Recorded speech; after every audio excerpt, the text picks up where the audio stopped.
İnsan hüquqları və internet idarəçiliyi bir-biri ilə qırılmaz şəkildə əlaqəlidir. Noyabrın 6-9-da Bakıda keçiriləcək internet idarəçiliyi üzrə qlobal forum ərəfəsində bazar ertəsi təşkil edilən beynəlxalq forumun leitmotivi belə olub.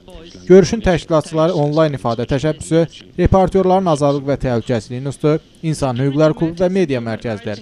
Konfransda Azərbaycan hökumət nümayəndələri, vətəndaş cəmiyyəti institutları, kütlə informasiya vasitələri, beynəlxalq təşkilatların təmsilçiləri iştirak ediblər. Beynəlxalq mətbuata dəstək təşkilatın regional meneceri Gülnarə Axundova konfransı açaraq deyib ki, görüş internetin idarəçiliyi üzrə qlobal forumun diqqətinin internet sahəsində problemlərə, o cümlədən onlayn ifadə azadlığı ilə bağlı vəziyyətə dair Azərbaycan vətəndaş cəmiyyəti nümayəndələrin fikirlərinə yönəldilməsi məqsədilə təşkil olunub. İnternet azadlığı bir dövlətin işi deyil, bu fundamental qlobal hüquqdur, deyə o qeyd edib. İnternet və insan hüquqları bir-birini qarşılıqlı olaraq tamamlayır.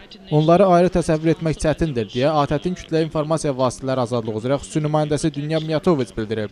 O, 2012-ci il iyulun 6-da BMT İnsan Hüquqları Şurasının internetdə söz azadlığı ilə bağlı qəbul etdiyi xüsusi qətnaməni internetdə azadlığı müdafiə üzrə beynəlxalq sahələrdə mühüm addım adlandırıb.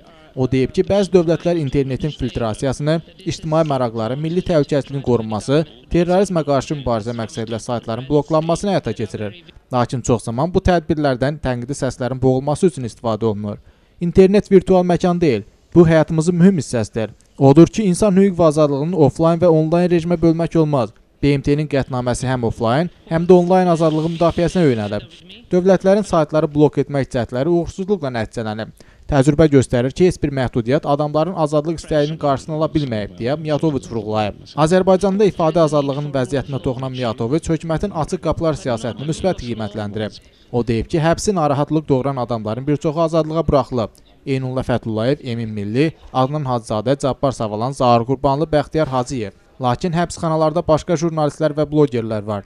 O, jurnalistlərin təqib edilməsinin, həbsinin, döyülməsinin və digər təzyiq formalarının yol verilməz olduğunu deyib. Reportyorların Azadlıq və Təhlükəsizlik İnstitutunun direktoru Emin Hüseynov bildirib ki, internet idarəçilik forumuna hazırlıq çərçivəsində Azərbaycanda ifadə azadlığının vəziyyətinə dair araşdırma hazırlanıb.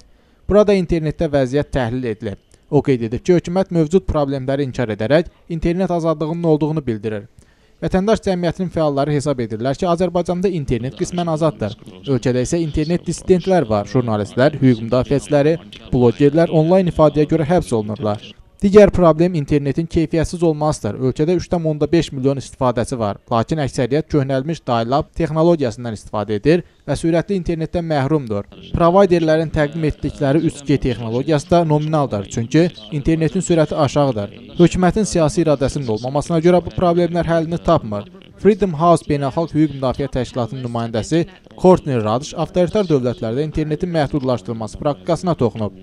Onun sözlərinə görə Yaxın Şərq və Şimali Afrika ölkələrinin təcrübəsi göstərib ki, filtrasiya xalq etirazlarının qarşısının alınmasına zəmanət vermir və bütün bunlar Ərəb bəharı ilə nəticələnib. O, Azərbaycanda vəziyyətə toxunaraq texniki inkişafın, internetin sürətinin zəif olduğunu qeyd edib. Odur ki, ölkə regionlarında adamlar YouTube-a baxa bilmir. O hesab edir ki, bu alternativ informasiyanın yayılmasının qarşısının alınması üçün edilir. Beynəlxalq ekspert John Campbell qeyd edib ki, internetin insan azadlığına birbaşa aidiyyatı var. Terrorizm, ekstremizm və uşaq pornoqrafiyasına qarşı mübarizə insan hüquqlarının pozulması ilə həyata keçirilməməlidir. Azərbaycan İnternet Forumunun prezidenti Osman Gündüz bildirib ki, son 5 ildə Azərbaycanda internet ciddi inkişaf edib. Sosial media açıqdır, siyasi və ideoloji senzura yoxdur, deyə o vurğulayıb. Lakin Azadlıq Radiosunun şərhçisi Xədicə İsmailova onunla razılaşmayıb. Azərbaycanda senzura var, bu senzura qorxudur. Adamlar qorxurlar, onlar Milli Təhlükəsizlik Nazirliyində dindirilmək istəmirlər, deyə o qeyd edib. Və sosial şəbəkələrdəki fikirlərə görə vətəndaşların təqib olunduğunu bildirib. Jurnalistlərin Həmkarlar İttifaqının sədri, Mətbuat Şurasının üzvü Müşfiq Ələsgərli Azərbaycanın ərəb ölkələrlə müqayisə olunması ilə razılaşmayıb. O hesab edir ki, Azərbaycanda ərəb modelinin təkrarlanmasının mümkünlüyü barədə təkidli xatırlamalar yanlışdır. Konfransın sonunda onlayn ifadə təşəbbüsü kampaniyasının hazırladığı hesabatın çap versiyası iştirakçılara paylanıb.